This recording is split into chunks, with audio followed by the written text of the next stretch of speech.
All right, hello everyone. My name is Adam Hooper, and I'm here to present you with some pretty awesome information about nonverbal signs of deception.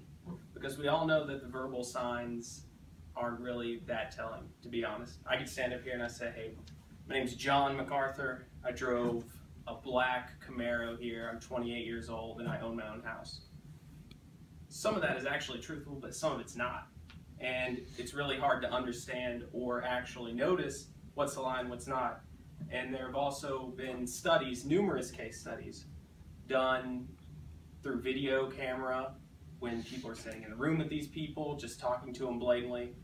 And the average person with no deception training at all is around 54 to 60% accurate when it comes to actually identifying deception without any training. It's kind of funny because not even the lie detector is actually 100% accurate. So there's no true clear way to actually tell if someone is lying or not. So obviously, how can this help you?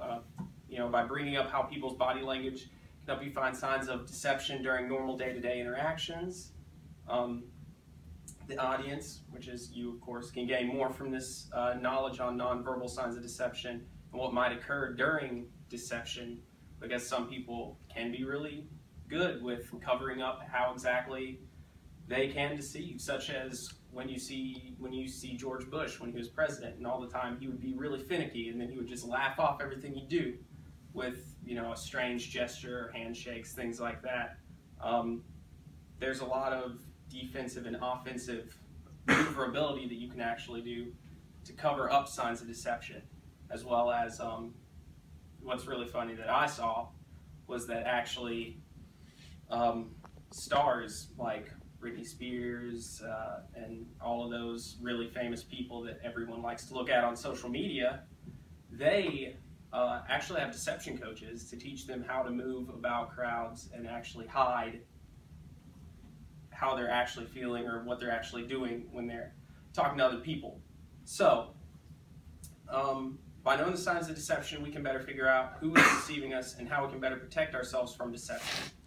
And deception in the non-interactive context is a context in which someone communicates using modes such as email or text messages, but there's no real talking to each other. There's no standing there looking at each other, being able to see the person, which is probably something that a lot of people normally use because now is the technological age where people don't really have that much verbal communication, which is why I think I know a lot of my friends have been in relationships where they were text and then later we found out they weren't actually at Joe's Crab Shack or at Ace Hardware.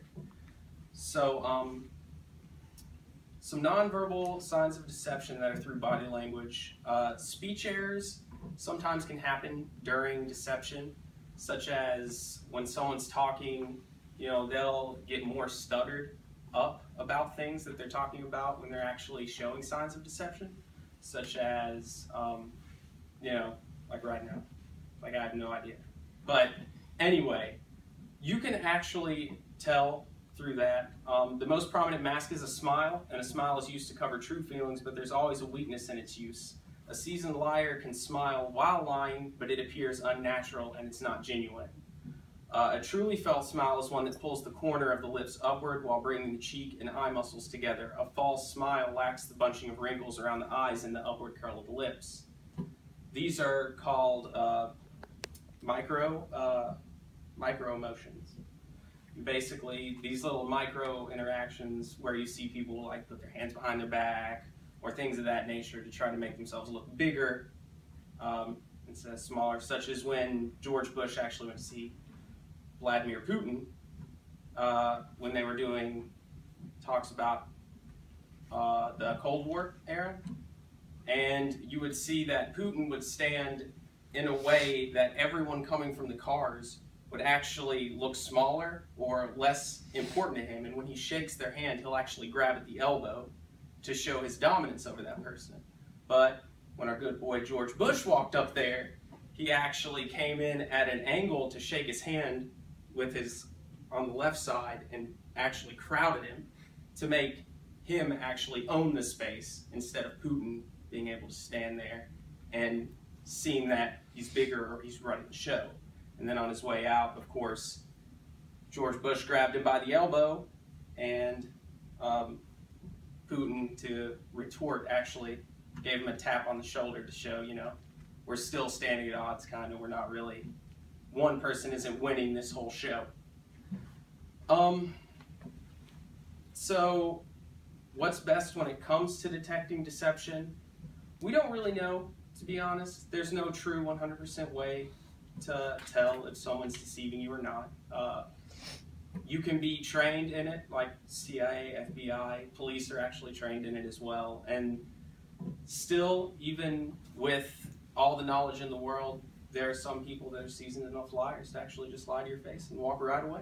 And they would never know. So really, the only way that's 100% proof is just not lying in general. And everybody's got something to hide. So I'm not sure that's ever going to happen. So in summary, deception can be caught. But like I said, not all the time. The signs of deception that we can find in a comprehensive meta-analysis of more than 200 studies found that people without special training achieved an accuracy of 54%, like I said earlier, of identifying deception, and these results were in line with previous meta-analytical reviews that reported accuracy rates in the range of 45 to 60% with people that were actually trained. So, does knowing the signs of deception make you better at actually knowing if someone's deceiving you? No, not at all. So, in the end, knowing when people are deceiving you can sometimes help you throughout life in many aspects, such as relationships or day-to-day interactions with new people that you meet, whether it's in social media or just in life in general. But try to look it up sometime. Try to find out. It's pretty interesting to see how people can actually manipulate each other. So that's it. Thanks a lot.